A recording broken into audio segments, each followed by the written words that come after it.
Welcome into today's episode of Pushing the Pile, brought to you by FanDuel Sportsbook. Make every moment more.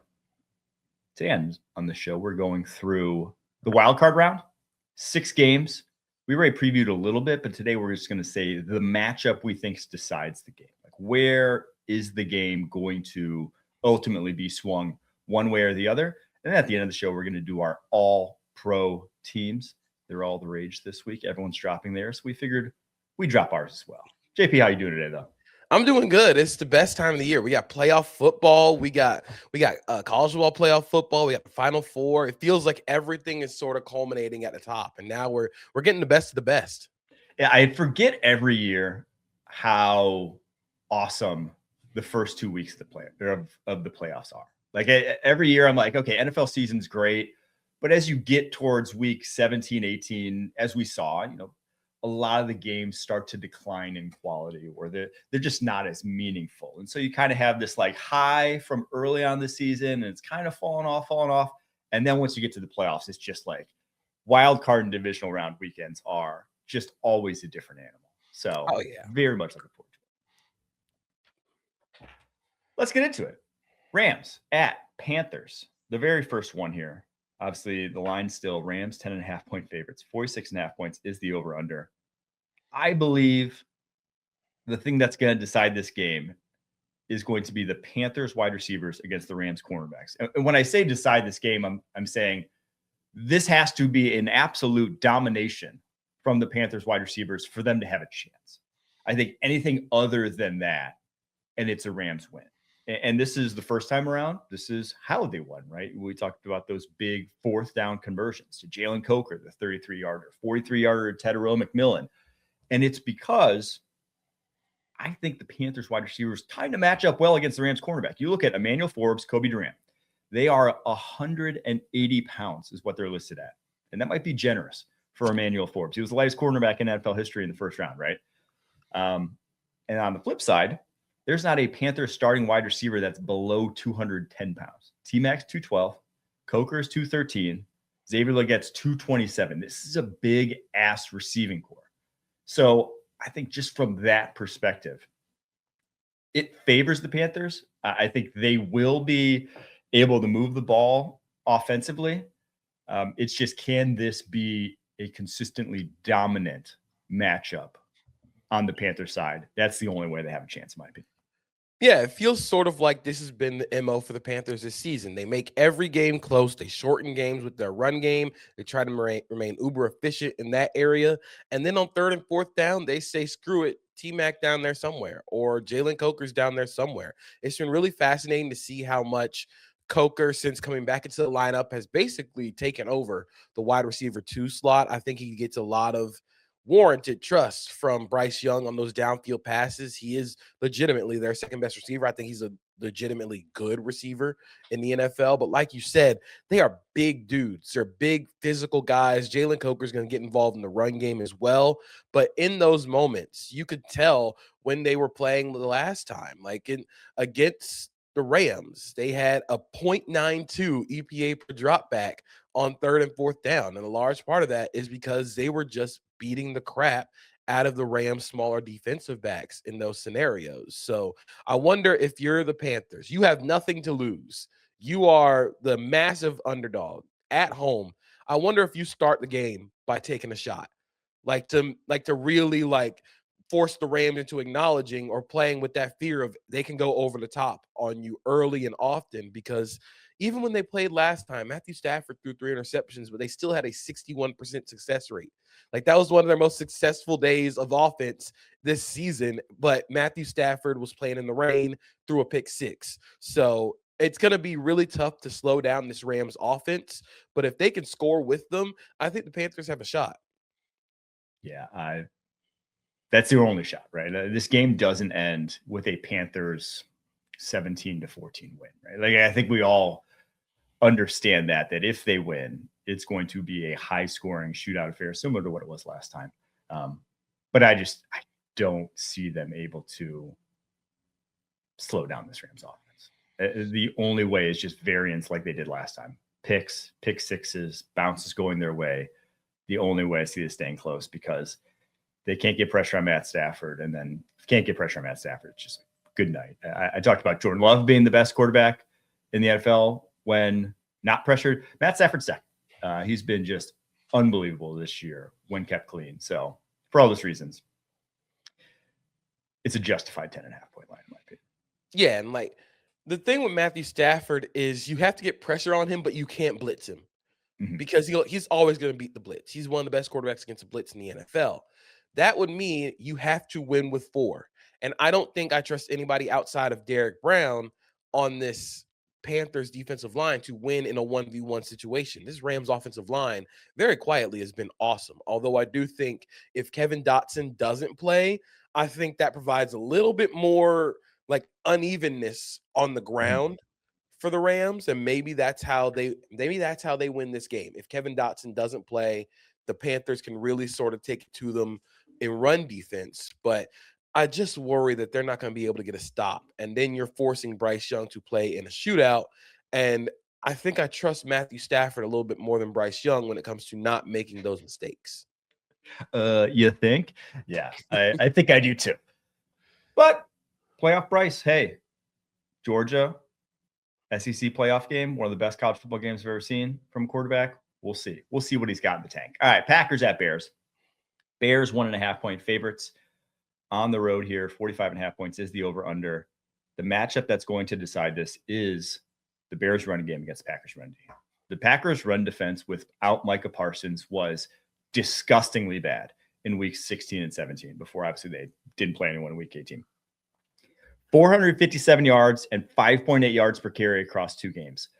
38% of runs on this Packers run defense over that span went for first downs. 54.1 success rate. That was the worst in the NFL over that 2-game span. And yeah, I mean, it was 2 good rushing offenses. It was the Bears. It was the Ravens.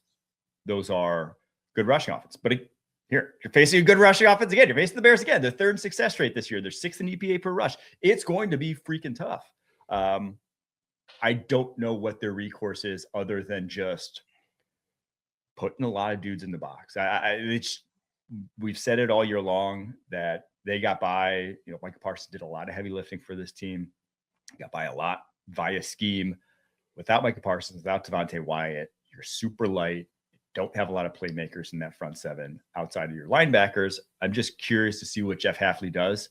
But if their run defense looks like what it did in week 16, 17, just good night. I think you're going to have to win a shootout at that point. And it's tough because, like you said, without Micah Parsons, without Devontae Wyatt, the way that they were able to win in the run game is by slanting, is by winning with quickness across the face. But your 2 quickest players on the defensive line are now gone. You don't have that ability. Now you just have guys who are they're either big and slow in Rashawn Gary, Lucas Van Ness, or they're small and also can't get across face. But the problem is you'd rather be big and slow at defensive tackle than big and slow on the edge because you're just going to get hammered. And I think that's where the Packers have ended up where, like we said, even with Micah Parsons, they were pretty light up front with defensive tackles. And now you don't have that impact player in Parsons. You don't have Devontae Wyatt. I wonder how much Quay Walker plays sort of like an edge role in this game, where like they reduce Lucas Van Ness to the inside, they walk Quay Walker down, walk Edgerrin Cooper down, and just try and create some form of just chaos with your linebackers. Try and create negative plays because this Bears run game is so dynamic. It's so fun to watch, and it's fun to watch Ben Johnson sort of pull the strings on this run game to always create open lanes. And then I think Kyle Monunga and DeAndre Swift are playing Monunga is a rookie, so I can't say he's playing the best football of his career, but DeAndre Swift is absolutely playing the best football of his career this season. It's funny why you're saying that. I was really thinking about, because you said the Packers defensive ends are slow, and they are. But we don't really have, so for speed terms, we have, straight line speed terms, we have fast, we have lateral speed terms, we have, agile. We don't really have the same for antonyms for those, because in my head, I'm like, just as like draft analyst guy, I'm like, Lucas Van Ness and Rashawn Gary ran 4.58s coming out. Like they are objectively straight line, linearly explosive. They are also objectively horribly unagile. They cannot change directions. That's where they're going to get exposed is that ability. But we call both slow. Like we call the opposite of both slow. There's no like, I guess stiff, but I don't think stiff's quite the right word for not agile. We need a unagile.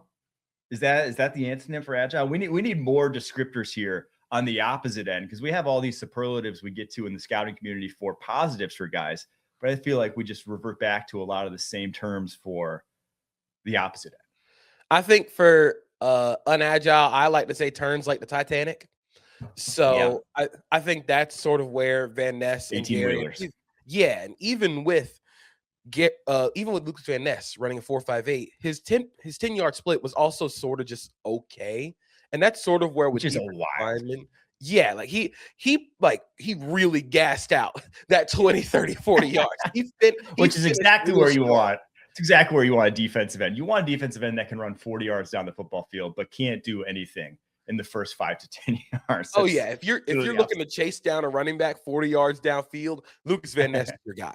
Rashawn Gary is your guy. But those first 10 yards is where it really sort of shows up with Van Ness, and sort of the lack of agility as well, because you don't really have that ability to change direction. They're good at setting the edge, but once you let them leave them unblocked, they have to try and make plays as sort of like that surf technique where they're sliding across, trying to squeeze a gap, and you force them to make a decision. You have to defend the bootleg, or you have to crash out on the run game.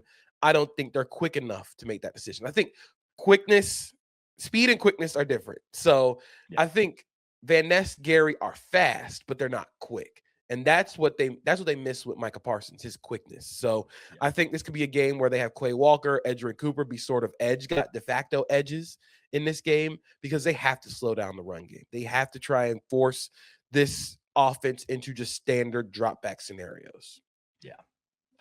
Last time around, they actually used Edge Cooper off the edge more than ever. I mean, he was kind of like their strong side linebacker, 15 snaps of that, more than he did all season long. I think it came a little bit at the expense of their coverage then at that point, because he's also your best coverage linebacker. So we'll see the plan this week. 49ers at Eagles. Eagles 4.5-point favorites here. 44.5 points is the over-under. And the matchup, I believe, decides this one is how the 49ers fare on money downs, and vice versa, how the Eagles defense fares on money downs. That would be 3rd and 4th downs, because Brock Purdy on those downs has the highest pass rating in the NFL. He has the highest EPA per dropback. He has the highest conversion rate of anyone. Now, again, he didn't play the full season, but he has been awesome on those money downs. On the flip side, Eagles, 4th best defense in the NFL on 3rd and 4th downs by conversion rate. But what they do allow, and I thought this was very interesting, the 3rd most EPA per play on scrambles. They are susceptible to that. They are one of those defenses.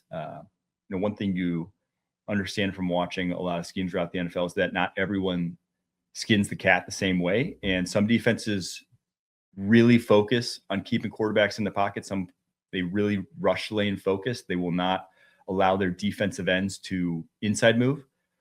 The Eagles are not one of them. They just want chaos. They want pressure. They want guys winning up front. They think that's the better way to go about their business. Hard to argue.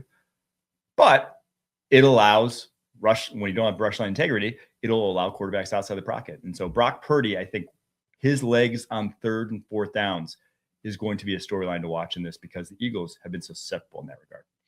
And I think that makes a lot of sense, because one of my points for this game was going to be if Vic Fangio and the Eagles play more man coverage in this game, because, especially if Ricky Pearsall doesn't play. That is still up in the air if Ricky Pearsall plays.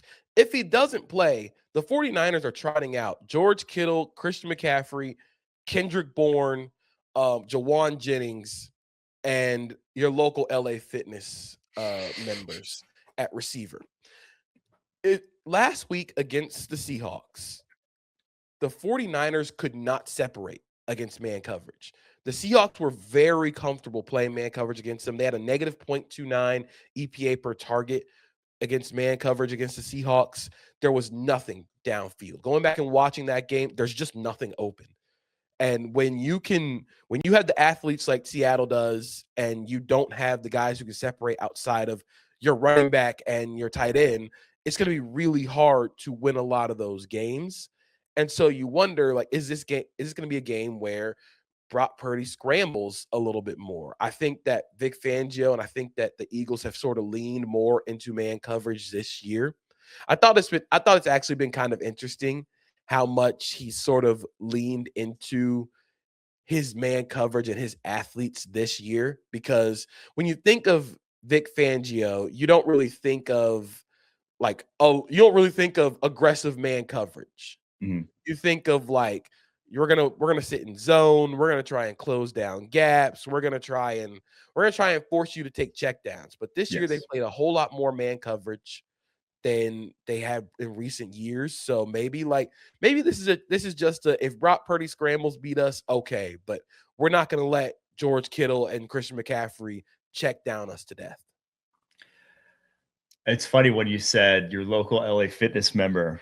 It reminded me of, and I know I told you this story. I don't think I told it on the pod though. I was at LA Fitness. I want to say it was around 2018, maybe 2019 in Orlando, Florida. I'm working out. I'm lifting. Two guys pull up next to me on the squat rack, and I'm like, damn, they look familiar. And then I'm like, that is Percy Harvin and Devin Hester doing squats next to me. And I was like, are people seeing this? I'm next to two of maybe the 5 greatest return men of all time. I mean, like, truly, like that. I'm next to NFL royalty in terms of just dynamism. And they're just squatting at an LA Fitness in Orlando, Florida. So if those are your local LA Fitness members for 49ers, maybe they got a chance here. But yeah, I do agree. If Ricky Pearsall doesn't play, you're in trouble because, like you said, if they play man coverage, you got to attack that third corner. You got to attack the guy that's not Cooper DeJean, not Quinion Mitchell. It's going to be tough. These linebackers can cover. Like, the Eagles just present a house to you play after play after play. You need to be very consistent down after down after down. And I don't know if that's the 49ers right now. We'll see. Even on top of that, Trent Williams also did not practice yesterday. So if you go into this game without Trent Williams and without Ricky Pearsall, it's sort of like this. I said it once the news came out that Trent Williams and Ricky Pearsall didn't practice. I was like, this is going to be the ugliest game of all time. The Eagles are going to win like some 10-3 stinker. It'd be like the Seahawks game. It would be like the Week 18. It's the Week 18 game, but without much of the like, oh, this is awesome. It's like, oh, well, the Eagles are just going to try to avoid punching themselves in the nuts. And the 49ers are going to try and move the ball without 2 of their best players. All right, there's your NFC slate. Let's take a quick break. We're going to get to the AFC right after this. You can't count on accurate expiration dates. No, that is a rookie mistake. Or the kindness of strangers. But thanks to CBS Sports, you can always count on Sundays with the NFL on CBS and Paramount Plus. Bills at Jags. Bills still favored 1.5 points. 51.5 is the over-under here. So my matchup to watch, it's sort of twofold. The first one is the Jaguars' run defense against the Bills' rushing offense. This is good on good. This is strength versus strength. The Jaguars' run defense has been really good this season. They're one of 5 teams to allow less than 4 yards a carry this season. They're 7th in defensive rushing success rate. They don't allow a lot of explosives. And what the Bills want to do is they want to grind out games on the ground. Of course, yes, they do have Josh Allen, but this offense runs through their offensive line and their run game. So the issue comes from the Jaguars, which is they're like 11th in yards before contact per carry allowed. It's not bad, but it's not elite.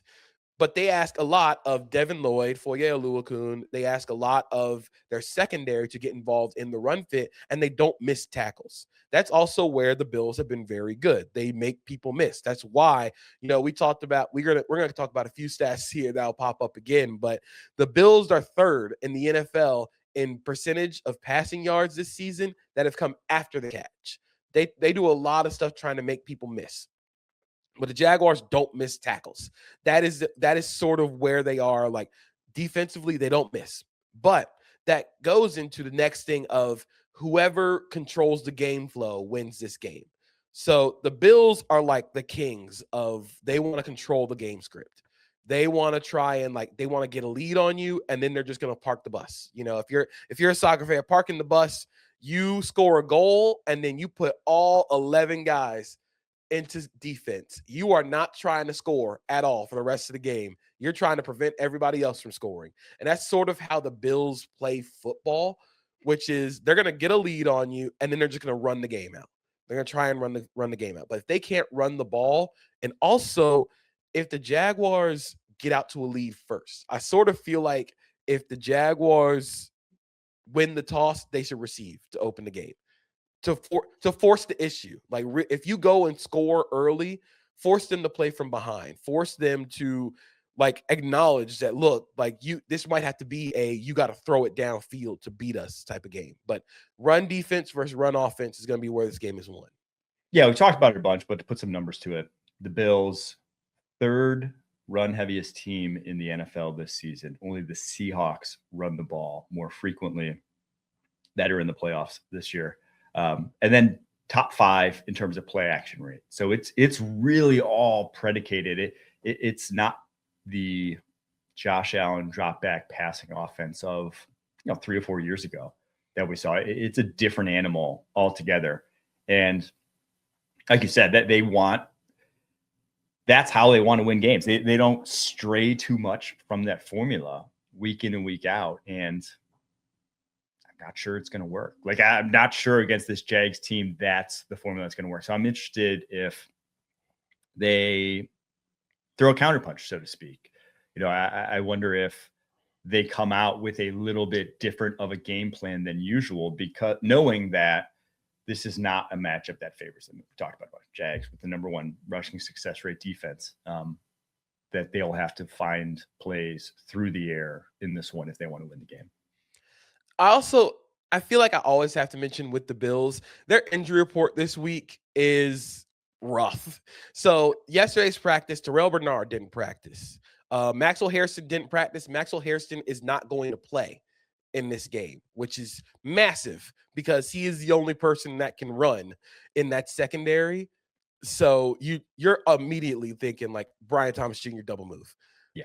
You're immediately thinking this is going to be an explosive play game for the Jaguars. Who else did not practice? Matt Milano did not practice, but he had an illness, so he might play. Josh Palmer didn't practice. And also Matt Prater, their kicker, did not practice. Who is going to play in this back 7 specifically? If the Bills go into I'll say this about Milano too. If it's what I had, which is apparently the popular virus that's going around right now, it messed me up for about a week. It messed my wife up for a little over a week. If he just came down with that, there's no telling that he's for sure going to be back in himself by this weekend. I feel like they could get away with having either one of those guys and Shaq Thompson, who was also limited, but he probably is going to play. If you have to play with Shaq Thompson, Dorian Williams as your 2 linebackers in this game, that's going to be a problem. That is going to be a big problem. So I feel like the Hairston injury and him not playing is going to show up immediately because, again, who are you going to have run with these receivers? Who's going to run with BTJ on those downfield action? I feel like this game could end up just going they're gonna hit you with a lot of yards after the catch or hit you with the explosives. So I'm confident in a Jags win, but I'm also terrified within that confidence because if I'm confident in them, that also means they might lose. So I don't know. I'm excited, but I'm also terrified. You're gonna have to go sit in the Bud Light section. JP, what was your thing? So when I went to the game, this was the Chargers playoff game. Yes. I thought I was a curse because every time I watched a Jaguars game that season, the last time I watched in person, Trevor Lawrence got his knee folded up by James Houston and they lost by 40 to Detroit. So I stopped watching games after that. And then they kept winning football games to the point where they're showing the Jaguars game on Thursday Night Football in the gym. and I went to the gym to avoid watching the game, so I had them change the game on all the TVs. So I didn't have to watch. But they end up making the playoffs. I think the curse is lifted. I go to the game and they go down 27-0. And everybody's telling me, like, get out of your seat, leave the stadium, like you are the curse. So I do get up and leave my seat and go to the Bud Light zone as I watch the comeback happen. So maybe you're right. I do have to go to the Bud Light zone. I'm going to be watching from home. Maybe if I'm watching from home, it sort of balances out. The Bud Light zone was the difference. It wasn't Trevor Lawrence. It was JP going to the Bud Light zone. You guys didn't realize that. That's awesome. All right, let's get to the Chargers at Patriots. Patriots 3.5-point favorites. 46.5 points is the over-under here. What's the matchup? For me, this one is Drake May's downfield passing against the Chargers' downfield coverage. The Chargers have been one of, if not the best team at defending downfield passes this season, according to NFL Pro, on passes over 10-plus air yards. The Chargers give up a 40% completion percentage, which is first in the NFL. They allow a negative 0.07 EPA per dropback on passes 10-plus yards downfield, which is also the best in the NFL. Drake May has thrown 19 passing touchdowns over 10 air yards.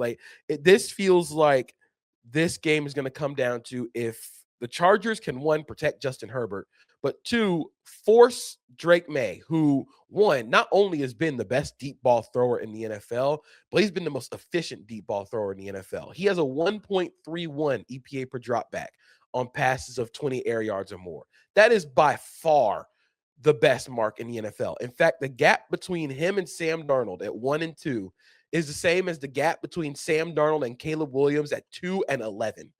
Like, that's how good he has been at, one, creating these explosives, but two, avoiding negative plays. Yes. So I think for the Chargers, if they can get a very smart, very instinctive secondary to play on a string together, maybe you can force some mistakes. But we've also seen this Chargers secondary get got a lot because they play very aggressive quarters. You think of the Texans game where they hit the big post over the top to Jaden Higgins, and in the same deep post to Jalen Noel over the top of quarters coverage. They're hammering so hard on these digs, on these in breakers, that you can sneak somebody by them, and you're going to have your opportunities to hit the deep shot. So I think this game could be a Kayshon Boutte game. I think this could be a Pop Douglas game where you use the gravity of Stephon Diggs or Hunter Henry to open up the explosives. I think one of the most underrated things about NFL quarterbacks, just like quarterback discourse, is quarterbacks knowing when to take shots. You know, is the ability of a quarterback to be able to be aggressive without being reckless, and knowing when you have a good chance to take down the football field and when you don't. And I don't think there was a quarterback in the NFL better at just that than Drake May this year.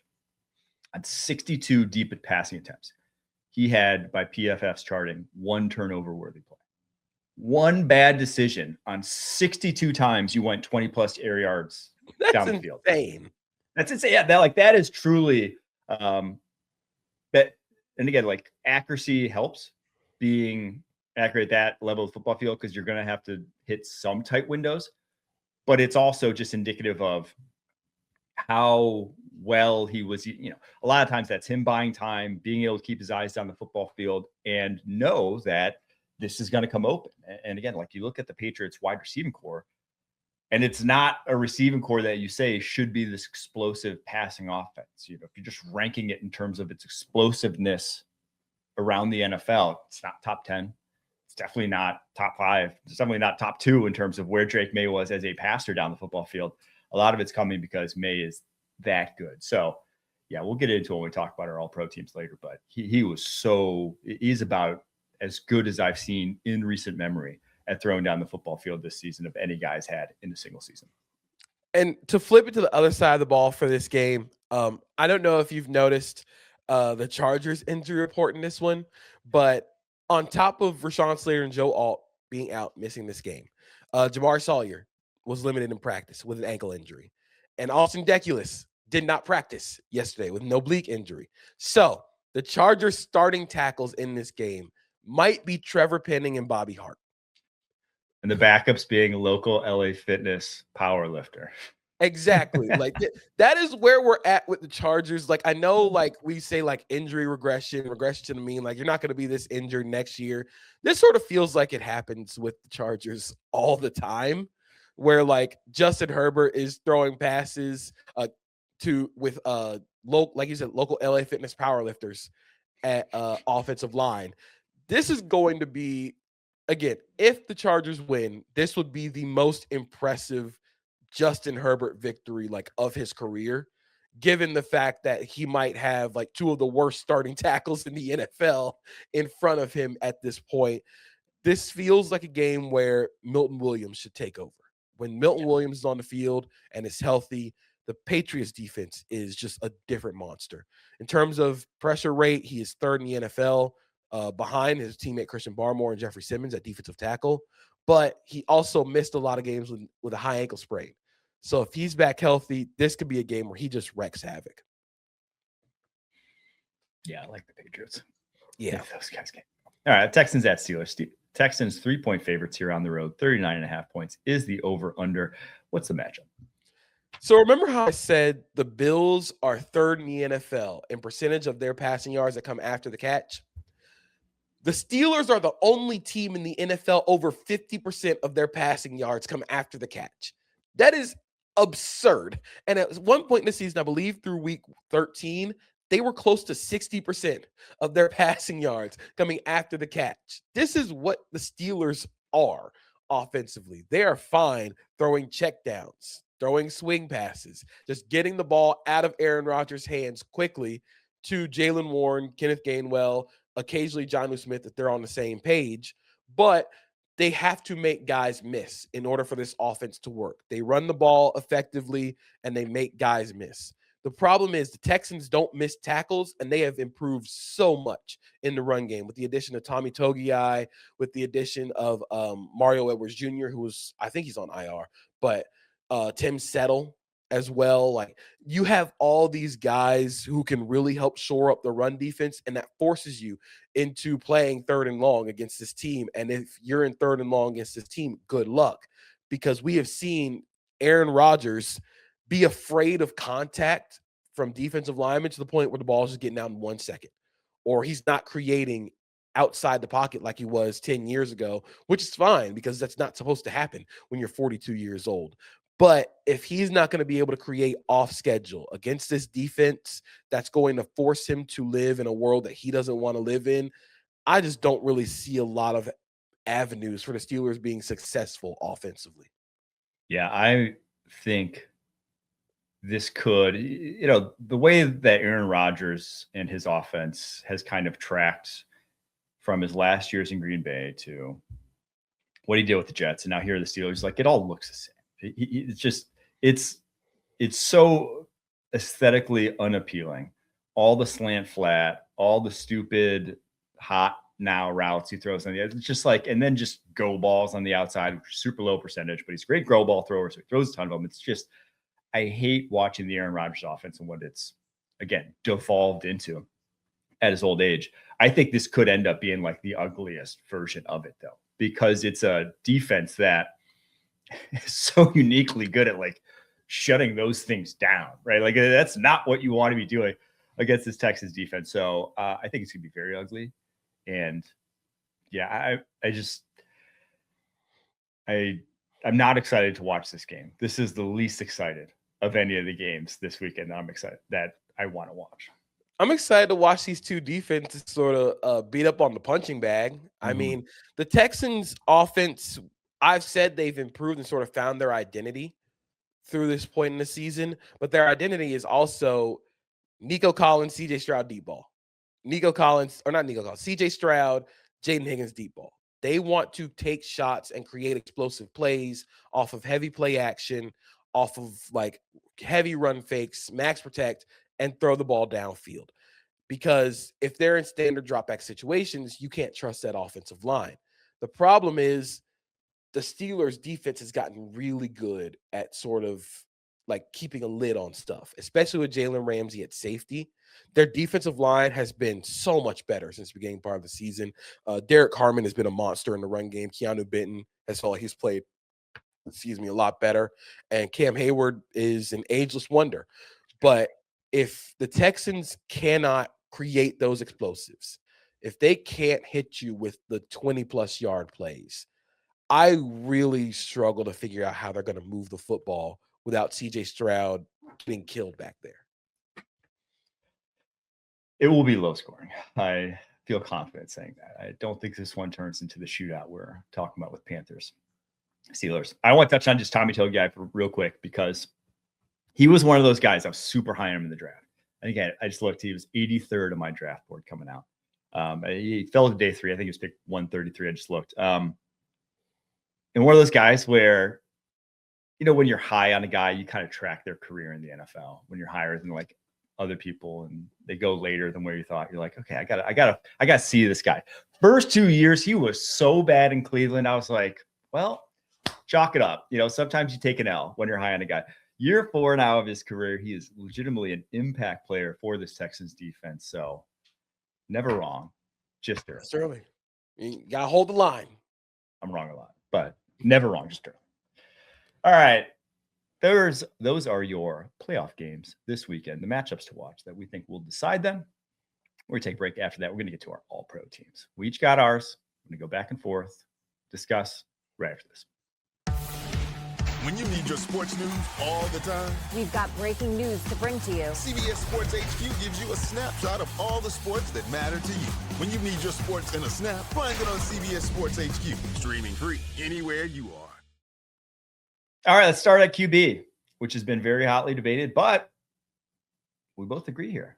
Going with Drake May. That's right. We're going with Drake May here. Again, for all the reasons that we said when it comes to the deep ball efficiency, that's something that we haven't seen in a long time at the quarterback spot. But also, Drake May has been so good at keeping this offense on schedule with his scrambling.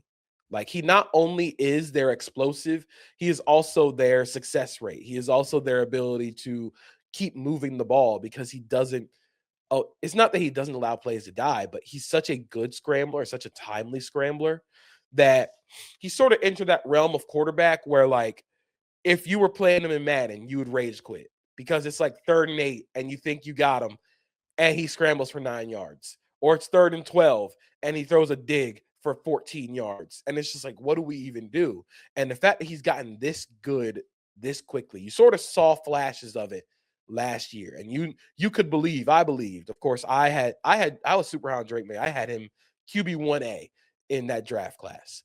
But the fact that he's gotten to all pro caliber level in his 2nd year is incredible to watch. And I think the big thing, everyone wants to talk about the schedule they face. Not a lot of people want to talk about the supporting cast. Drake May's supporting cast going into the season was a problem. I mean, look at what they had last year. Now they improved on it in a number of different ways, but it's still not objectively a good supporting cast. And I go to the stretch at the end of the season where he didn't have Will Campbell, 4 games. In those 4 games, he averaged 9 yards per attempt and had 9 touchdowns, 2 interceptions. He was still awesome, even without his left tackle. Like, even when pieces were gone, it really didn't quite matter there for Drake May. He was still great. I saw this tweet that I think actually summed up my feelings on the situation. This comes from Greer NFL. He said, I spent way too much time reading MVP takes on Twitter. The general sentiment I can discern is this: analytics crowd, May by a mile. Film watchers, May but close. TV analysts, my dear friend Matt deserves at least 1 MVP.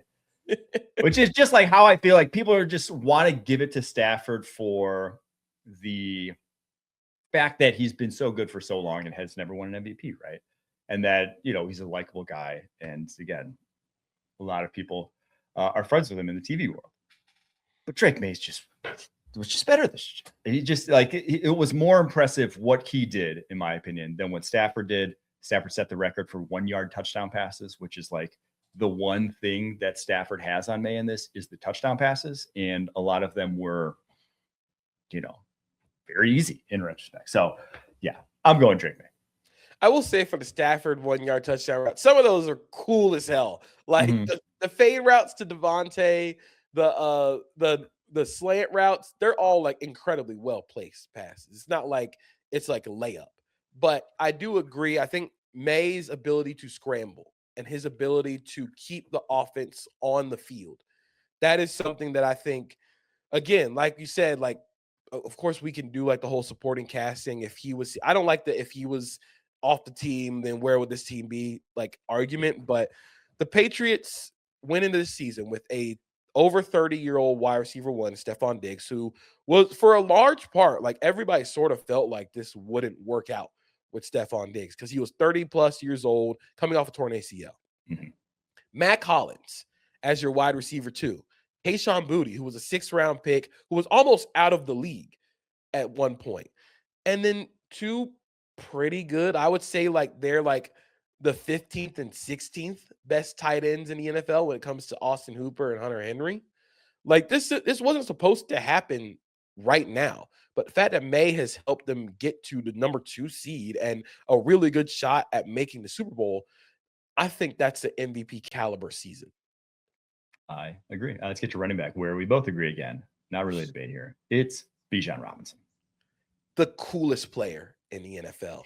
Like if you just want to watch one guy on tape, Bijan Robinson is the coolest player to watch, both on the live cut and on tape, on film. I'll go back and watch like the day after Falcons games.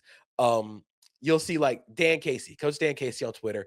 He will have cut-ups of just watching Bijan Robinson's footwork, and they'll zoom in on it. It's the coolest thing in the NFL.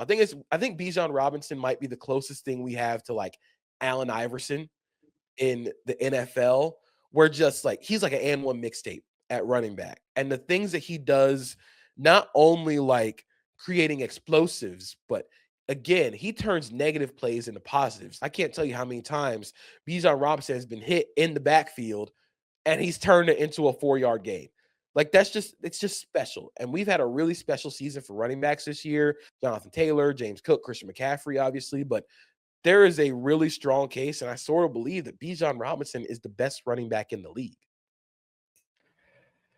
Yeah. I mean, he for sure was this year. And I'm kind of cautiously, I don't want to say cautiously, I'm like very looking forward to what they do next year, because this was like a exclusively zone team. And not to say Bijan's not a great zone runner, but I don't think his like vision and zone timing is his biggest selling point. I want to see like a more varied offense next year. I think he could go to even another level depending on who they get as an offense coordinator. As crazy as that is to say, he just is. He moves just differently from everyone else at the running back position right now. More all-purpose yards this year than Saquon had last year. So you're not all-purpose. Yards from scrimmage? Yards from scrimmage. Oh, I hate all-purpose yards. All-purpose yards is like, shouldn't be a stat. Kick return yards and receiving yards being the same thing? No, we're not going to do that. Sorry. No all-purpose yards. Yards from scrimmage. Move on to wide receiver, where we have some similarities, but we have one difference. We have JSN and Puka Nacua. I think those two, you don't even need to debate it. They had almost 300 more yards each than anyone else in the NFL. Double-digit touchdowns. We're good there. It's the third one we differ on. I have Jamar Chase. You have who? I have George Pickens, baby. First team All-Pro George Pickens. Who would have thought we said that at the beginning of the year? Just his growth as a receiver this year. Before in Pittsburgh, he was sort of known as a specialist when it came to slants and fade routes. That was all that he ran. And it might have been an effect of just the offense he was in, might have been just the quarterbacks he was playing with, but you sort of worried that he wouldn't become that full-fledged like receiver. But in Dallas, it sort of felt like he has blossomed. He's grown into just this dynamic threat at receiver. He can win after the catch, which is something that like I didn't think he really had a lot of in his bag after the catch, but he sort of, when CeeDee Lamb went out, he took that role of wide receiver one and absolutely ran with it. I mean, there's not many guys. If we're talking about yards per route run, like it's JSN, Puka Nacua, George Pickens. Those are your yards per route run like kings this season. And the fact that it's George Pickens and getting him to this point as a receiver, it's been really cool to watch. I think he's been the third best receiver in the NFL this year. See, I went Jamar because with Pickens, you still get some up and down nature. I mean, he had 4 fumbles this year. He does weird stuff every now and then in a way that I just think Jamar Chase is better. And he got screwed, obviously, by having backup quarterbacks for a majority of the season. Jamar did. And now Flacco force-fed him, but he force-fed him like 5-yard targets. If he had Joe Burrow, like Jamar still was a top 3 receiver, in my opinion, just in terms of like ability on an NFL field. And the numbers to me were close enough that I'm going to lean Jamar. But I am George Pickens' biggest fan, which is crazy that you went him and I didn't, because I have since last year been like, this guy's a top 10 receiver in the NFL, even when he was with Pittsburgh. I'm just like, the tape is just crazy high end with him at times. He can do stupid things at the catch point. I love George Pickens. We'll see how much money he gets this offseason, but he's ready to play. The guy is legitimately top 3 receiver in the NFL. I think he can be that good, and probably was that good this year. Let's get to tight end, where we don't even need to debate. It's Trey McBride. If you're going anywhere else this year for All Pro, I want to check. I want to remove your All Pro status. Right? Yeah, I mean, who else are you going to give it to? I mean, Brock Bowers, I don't think played enough games. George Kittle didn't play enough games. Tucker Kraft was on that pace, but again, he only played 8 games this season.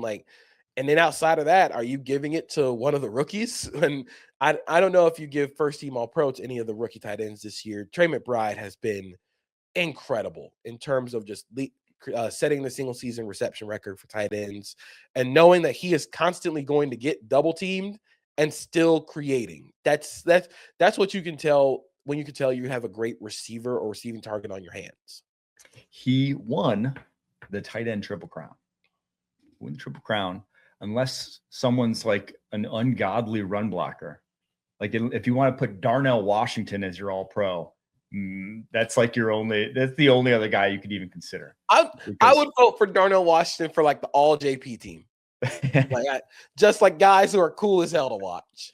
Oh, dude, when he on the podcast said he's like 324 or whatever, that was unbelievable, because you just watch my tape, you're like, this guy is an offensive lineman. You could tell too. He and Broderick Jones, he's bigger than Broderick Jones, and that's so much better. It's amazing. Incredibly funny football player to watch week in and week out. Speaking of Broderick Jones, I don't think he's going to be your All-Pro offensive tackle, but we'll see. All-Pro OTs, we actually agree here.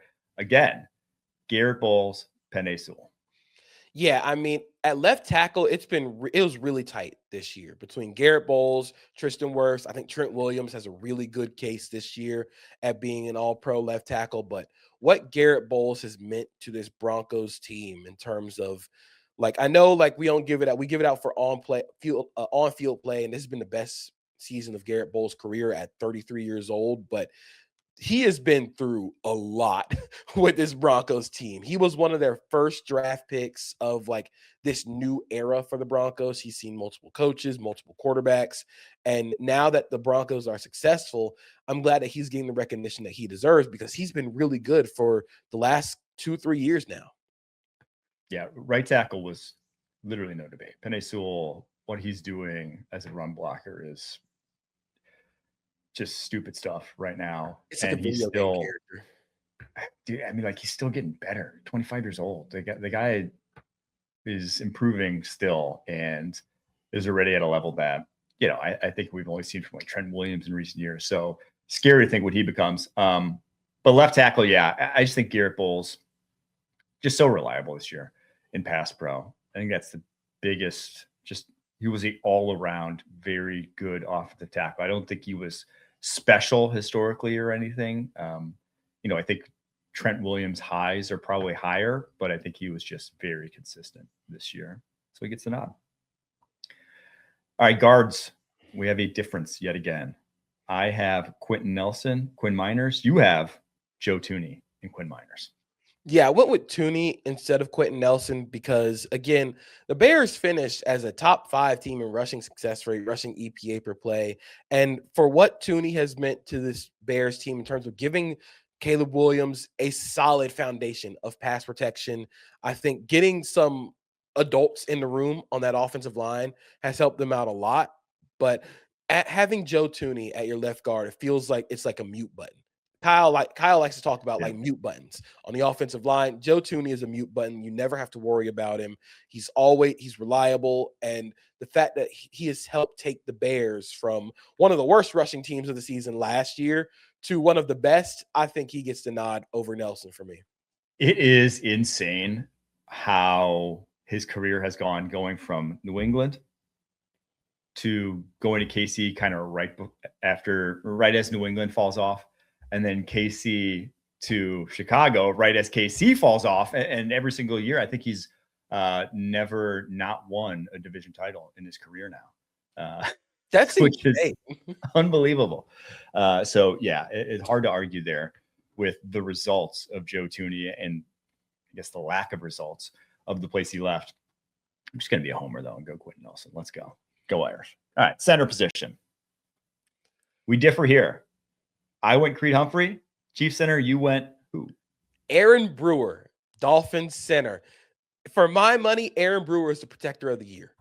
When we talk about like just impact on a team, you can tell how fun this offense gets when Aaron Brewer is at center. And he's an undersized, like 285-pound center, was sort of a cast-off. Was sort of like a street signing for the Dolphins that has turned himself into one of the best centers in the NFL. When you watch the movement skills, the ability to finish blocks, the Dolphins still had a very good run game this season. Yeah. Despite everything that fell apart, Aaron Brewer was a big reason why they had an awesome run game. His ability to play in space, his ability to, you'll see a lot of like on those zone blocks, his ability to avoid getting held up by a defensive tackle. His ability to slip to the second level is so cool to watch. If you want to watch like if it's like an and one mixtape for offensive linemen, go watch Aaron Brewer this year. That is the and one mixtape for offensive linemen. So I went Creed. I'm not going to argue Aaron Brewer. He is, the perfect fit for Mike McDaniel's offense. Like Creed Humphrey can't do what Aaron Brewer did. You flip spots, Creed Humphrey can't do what Aaron Brewer did. But on the flip side, I don't think Aaron Brewer can do what Creed Humphrey did. I think you're still, if you have him at center, you're giving up just a touch in pass pro in a way that Creed Humphrey's not. He's the best pass protecting center in the NFL right now. Probably the best pass protecting center in the NFL over the past decade, right? He's just been unbelievable in that regard. 8 pressures all season long after allowing 7 last year. 15 pressures in 2 seasons, just stupid stuff at the center position. So that to me gives Creed the nod, but everything you said about Aaron Brewer, in the running game, special. Kind of similar to peak Jason Kelce in that regard, in that when he's out on the move, you can just trust that you can run behind him because he will find somebody and he will get them blocked up. He's just a different animal right now. Like you said, he was not in demand, but for what the Dolphins do offensively, so elite. That's just that. We take a break. That's your offense. Couple differences. Defensively, though, we have a few more differences. We're going to get to them right after this. The new era of UFC on Paramount Plus comes out swinging. The highlight machine collides with the Liverpool Phenom, and the Hall of Famer returns to take on the Bantamweight champion. UFC 324, Saturday, January 24th, only on Paramount Plus. All right, let's start with Edge, where one guy one guy is going to be unanimous. The other guy, I think, could be a debate. Who we got?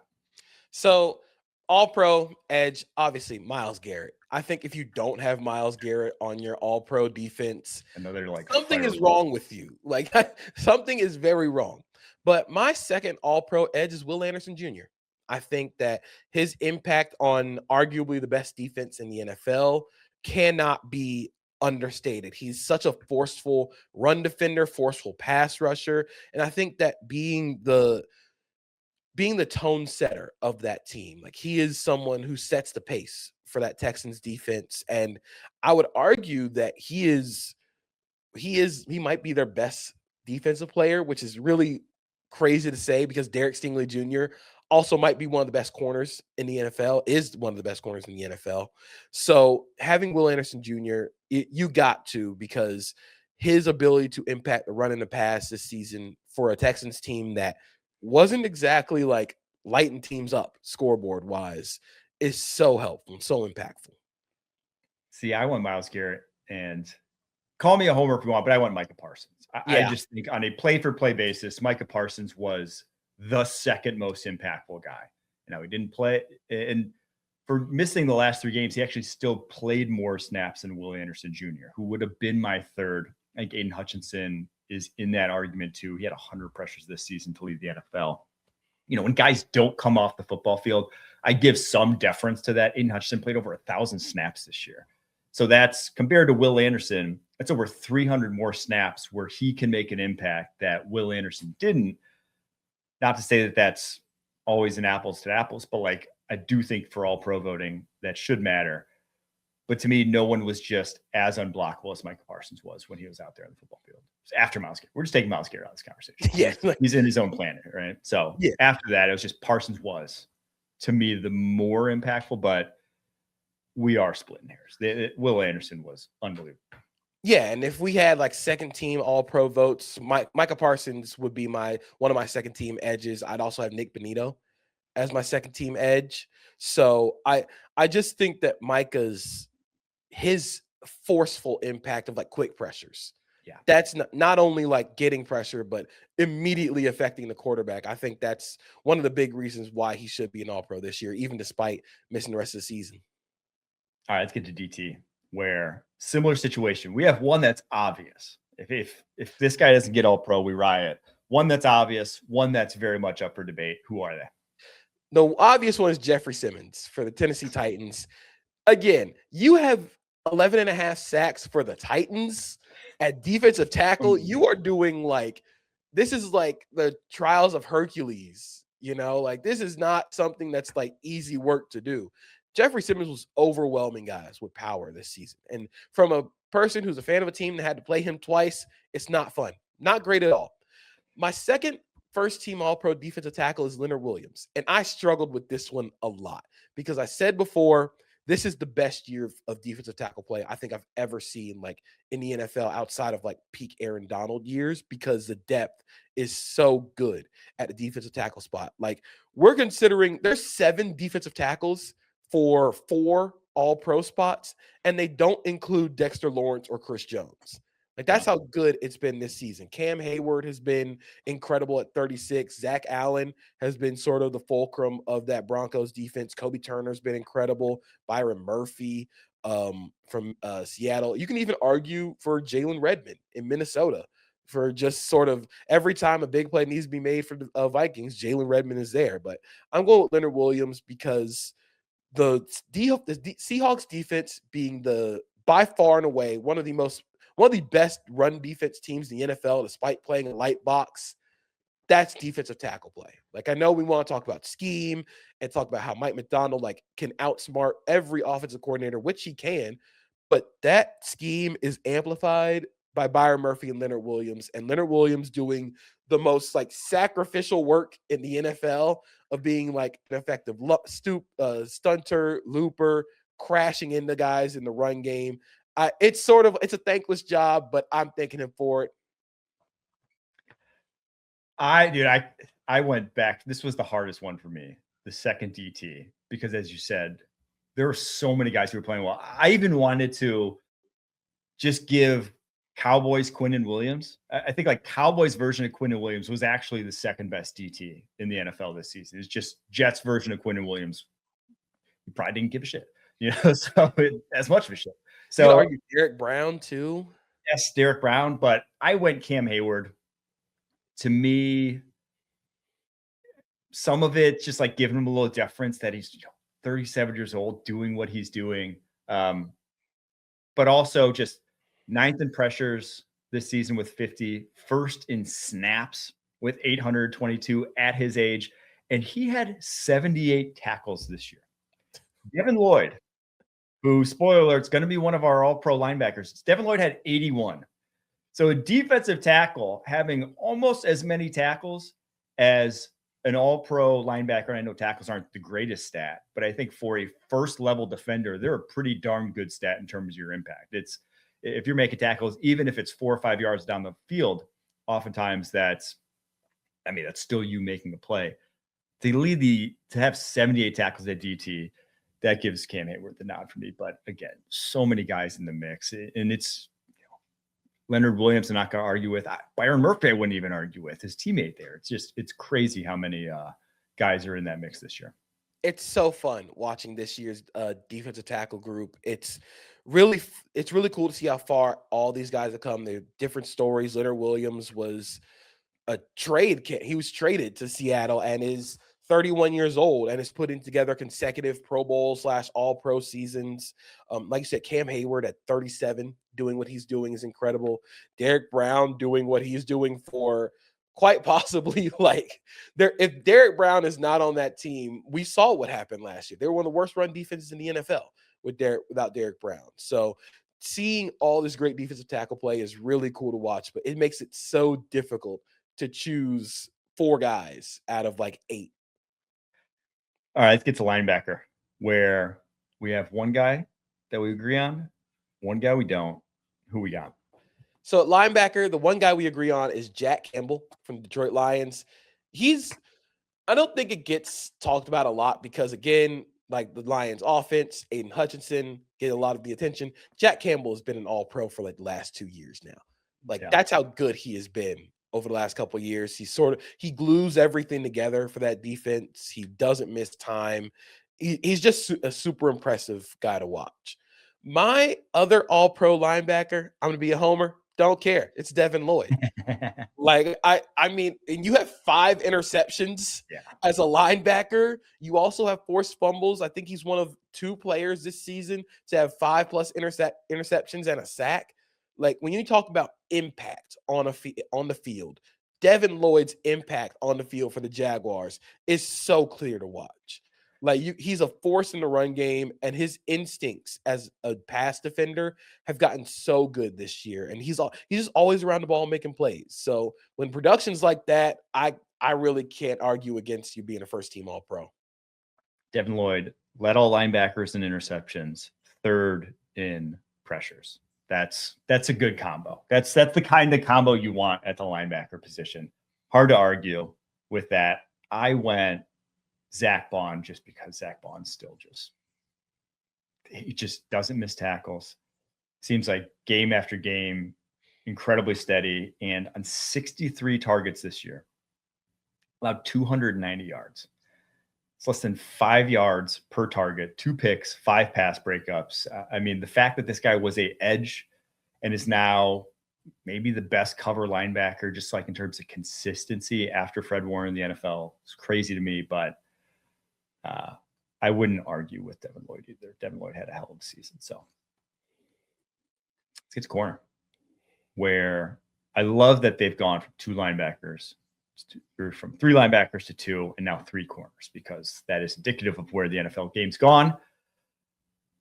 We differ a little bit here.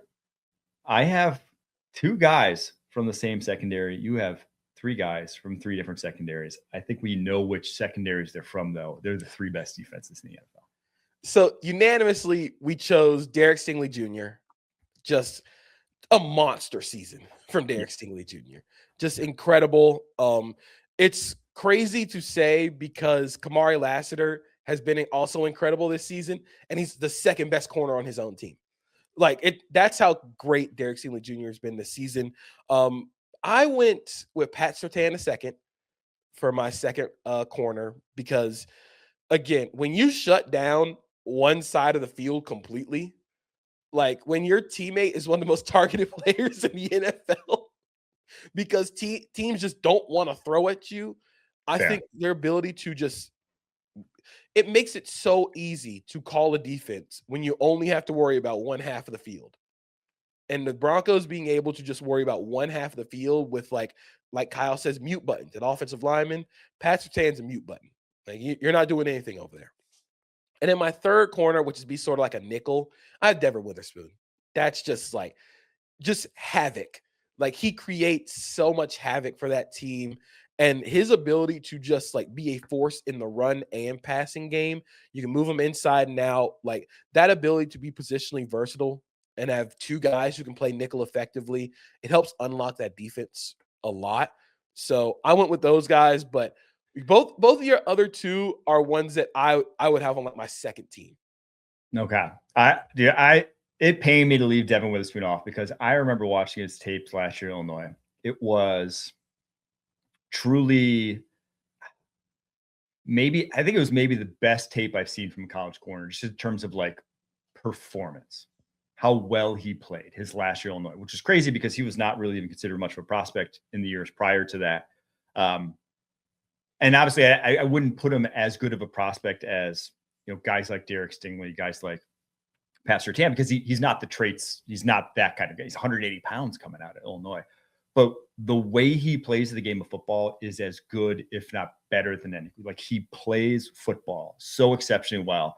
Just not the most imposing guy, but man, I think the only thing that kept him off for me, injury. Played 12 games. It's hard to say. So play for play, yeah, I'd rather have him than any other slot corner in the NFL. He missed that much time. Going to give deference to some other guys. I went Jalen Petrie for my slot. Yeah, I think it's like pick your poison. Caliber of like just maniac. Yes, and he was the other guy where coming out of Baylor, I'm just like, this guy plays football exactly the way you want a guy to play football. He might not be the most, best frame for the position, best whatever. He plays the best. 4 picks, 6 pass breakups this year. He was awesome for this Texans defense. Plays in the run super well as well. And my other one, though, I didn't go Surtain.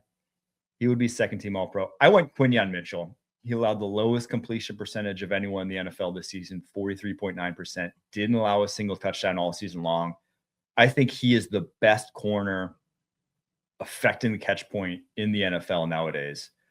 His strength, I think he's the best red zone corner too. Obviously didn't allow a touchdown this year. That's good. But like his ability to get physical with guys and really just lock down when he needs to. Again, we talked about the Eagles defense earlier, how they don't really ask him to do that, but when he needs to, he still can be special in that regard. So give me those 3.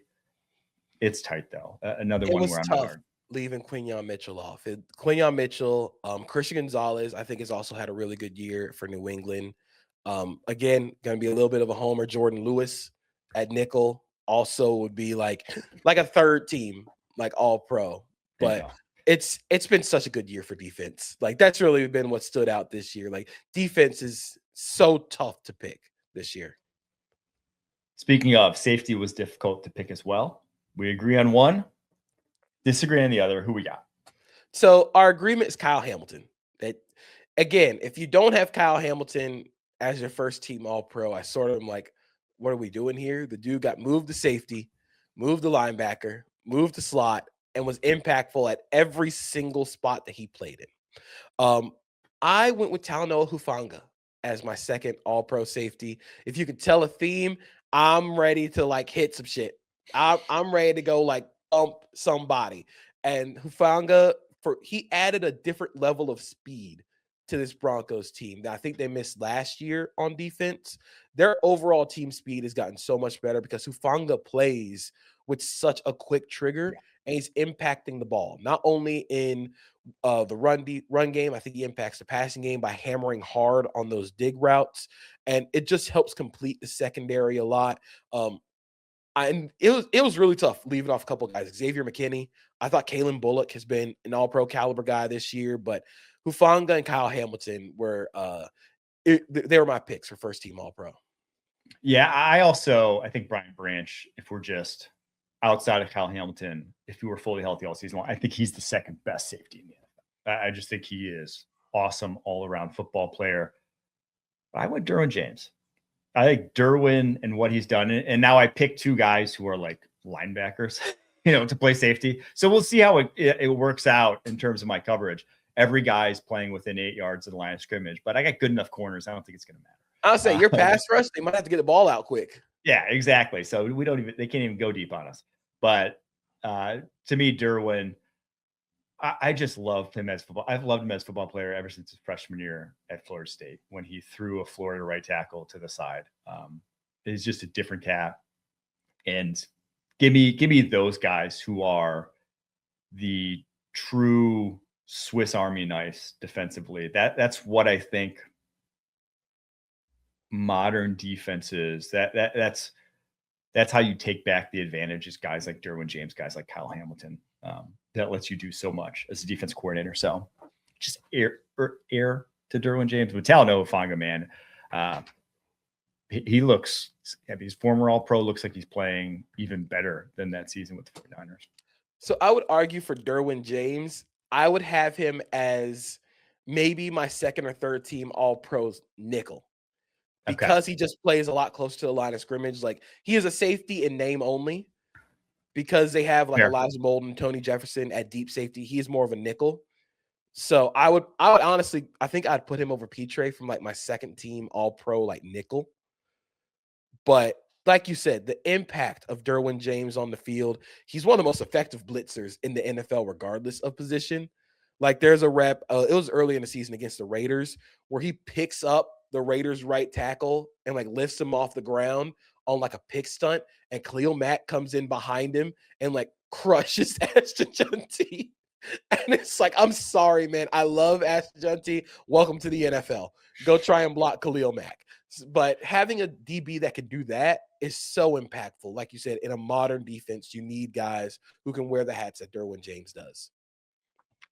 There's our All-Pro team. It'll be fun to see how many the AP voters actually agree with. We'll discuss that when it comes out, but that's ours for now. All right.